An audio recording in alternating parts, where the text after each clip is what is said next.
আসসালামু আলাইকুম সুপ্রিয় শিক্ষার্থীবৃন্দ, আশা করি সকলেই খুবই ভালো আছো। কিন্তু তোমাদের একটা সমস্যার বিষয় হচ্ছে যে গ্রাফ ভাই ধরতে পারি না পরীক্ষার হলে, বা হচ্ছে এই গ্রাফগুলা কিভাবে হয় সবগুলা গ্রাফ একটা সামারাইজ করে বুঝাই দেন, যাতে হচ্ছে সবগুলা গ্রাফ হচ্ছে আমরা ইজিলি সলভ করতে পারি। তো এই গ্রাফ নিয়ে আজকে আমি এই ভিডিওটা দিব।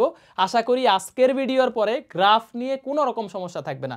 মাত্র 4টা ক্যাটাগরি আছে, এই 4টা ক্যাটাগরি থেকেই ভর্তি পরীক্ষায় এই গ্রাফগুলো আসে, ঠিক আছে? তো গ্রাফ নিয়ে আশা করি আজকের পরে কোনো প্রকার হ্যাসেলে তোমাকে পড়তে হবে না। জাস্ট ভিডিওটা দেখবা, ভিডিওটা শেয়ার করবা, ভিডিওটা রিঅ্যাকশন দিবা এবং তোমার হচ্ছে অনুভূতি বলবা যে ভাই আসলে ক্লিয়ার হয়েছে কিনা বা উপকার হয়েছে কিনা। ওকে, লেটস ট্রাই।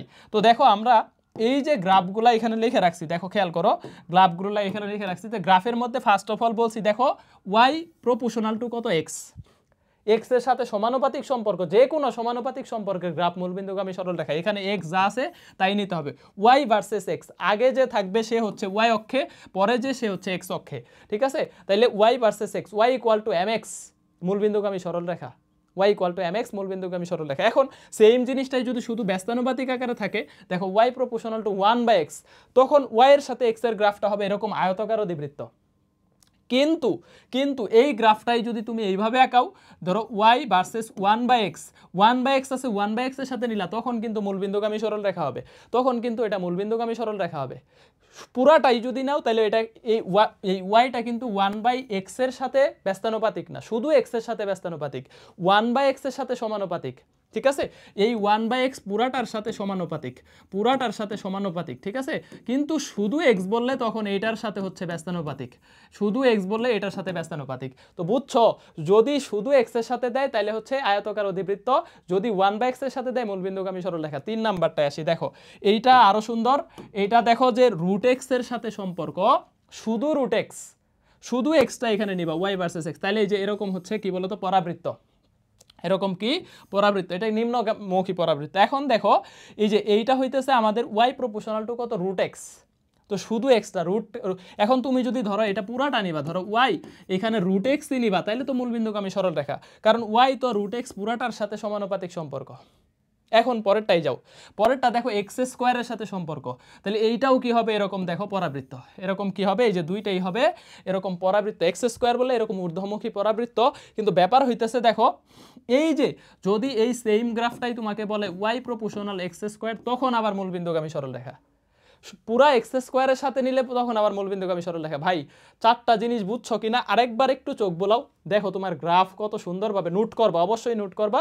আর এই জিনিসটার পিডিএফটা আমরা টেলিগ্রামে দিব, ফিজিক্স সেন্টার্স লিখে সার্চ করবা, টেলিগ্রাম অ্যাপসে পাওয়া যাবা, এখানে ফিজিক্স সেন্টার্স টেলিগ্রামে দিয়ে দিব। তো এখন দেখো আমরা পরের পেজে যাই, পরের পেজে যাই, যেই পেজটাতে আমরা এখন একটু দেখাবো যে তোমাদের হচ্ছে আসলে প্র্যাকটিক্যাল জিনিসগুলো কিভাবে আসে। ধরো ইকে প্রপোর্শনাল টু কত বলো তো পি স্কোয়ার, ইকে প্রপোর্শনাল পি স্কোয়ার কখন, যখন ভর কনস্ট্যান্ট। আরেকটা সূত্র আছে পিভি/2, পিভি/2 ওইটা আমরা নিব না। তো এখানে ইকে প্রপোর্শনাল পি স্কোয়ারের গ্রাফটা আসতেছে, সাপোজ পরীক্ষায় আসতেছে। তো এই যে দেখো তাহলে যে আগে আছে ওয়াই অক্ষে ইকে, এখন যদি তুমি পুরা পি স্কোয়ারের সাথে নিতে চাও মূলবিন্দুগামী সরলরেখা, পুরা পি স্কোয়ারের সাথে নিতে চাও, এখন শুধু এক্স এর সাথে মানে এইরকম নিতে চাও যে ইকে প্রপোর্শনাল টু শুধু পি এর গ্রাফ কেমন হবে, তাহলে এই যে এরকম পরাবৃত্ত, তাহলে এটা কি হবে পরাবৃত্ত হবে। আর পুরা পি স্কোয়ারের সাথে নিলে কি হবে বলতো, এই যে দেখো আমাদের কি হইতেছে মূলবিন্দুগামী সরলরেখা। ঠিক সেম ভাবে ধরো এটাকে তুমি লিখতে পারো পি প্রপোর্শনাল রুট ওভার ইকে, এখন কিন্তু পি ওয়াই অক্ষে চলে আসছে, তাহলে দেখো পি, আর এখন যদি তুমি পুরা রুট ওভার ইকের সাথে গ্রাফ নাও তাহলে কিন্তু মূলবিন্দুগামী সরলরেখা। কিন্তু তুমি বললা ভাই আমি পি এর সাথে শুধু ইকের গ্রাফটা নিব, শুধু ইকের গ্রাফটা নিব, তাইলে এই যে এরকম দেখো রুট আছে না, রুটের গ্রাফটা তাহলে কিরকম হবে, যে এরকম পরাবৃত্ত, এরকম পরাবৃত্ত, ঠিক আছে? বুঝছো জিনিসটা, দেখছো যে একটা গ্রাফ দিয়ে সবগুলা সম্পর্ক কিন্তু চলে আসতে পারতেছে। জাস্ট ক্লিয়ার রাখো যে কখন কার সাথে কিরকম গ্রাফ নিব। যদি পুরাটার সাথে বলে তাহলে পুরাটার সাথে সমানুপাতিক, তাহলে যে কোনো সমানুপাতিক গ্রাফ কি হবে মূলবিন্দুগামী সরলরেখা। কিন্তু পি স্কোয়ারের সাথে সমানুপাতিক, আমি পি এর সাথে নিছি তাহলে এরকম পরাবৃত্ত। আবার রুটের সাথে সমানুপাতিক, পুরা রুট নিলে মূলবিন্দুগামী সরলরেখা, শুধু ইকে নিলে তাহলে এরকম পরাবৃত্ত। পরে ভাই আরেকটা দেখান, দেখো তাহলে আরেকটা দেখাই। এই যে দেখো ধরো টি প্রপোর্শনাল কত রুট ওভার এল, যখন জি কনস্ট্যান্ট, যখন কি বলতো জি কনস্ট্যান্ট, জি কনস্ট্যান্ট, তাহলে এইটা একটা বলতে পারি, এটা একটু সাইড করি।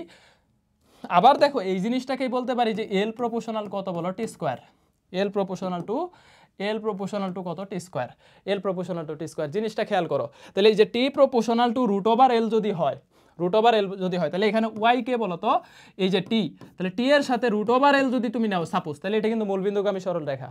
কিন্তু এই জিনিসটাকেই যদি তুমি লেখো যে টি প্রপোর্শনাল টু কত এল, তখন এই যে গ্রাফটা হবে এই যে এরকম পরাবৃত্তাকার, ঠিক আছে, এরকম পরাবৃত্তাকার।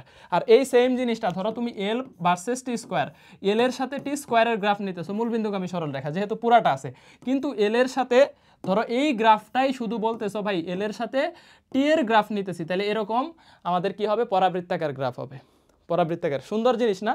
জাস্ট এখন তোমার আসলে দেখো যে বেসিকটা ক্লিয়ার হয়ে গেছে। এরকম আরও কি কি আছে ভাই, এরকম আরও ধরো এই যে সিআরএমএস এর গ্রাফগুলো চিন্তা করো, প্রপোর্শনাল টু রুট ওভার কত টি, তাহলে টি প্রপোর্শনাল কত সি স্কোয়ার বা সিআরএমএস হোল স্কোয়ার, সিআরএমএস এই যে এইখান থেকে তোমার গ্রাফ আসতে পারে।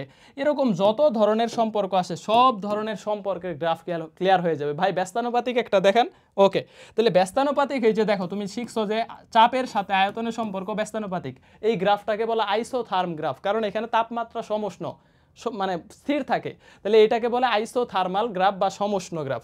এখন তাহলে এইটা ব্যস্তানুপাতিক না, এখন ব্যস্তানুপাতিক হইলে পি এর সাথে যদি তুমি 1/v পুরাটা নেও তাহলে কিন্তু সমানুপাতিক, কারণ 1/v এর সাথে চাপ কিন্তু সমানুপাতিক।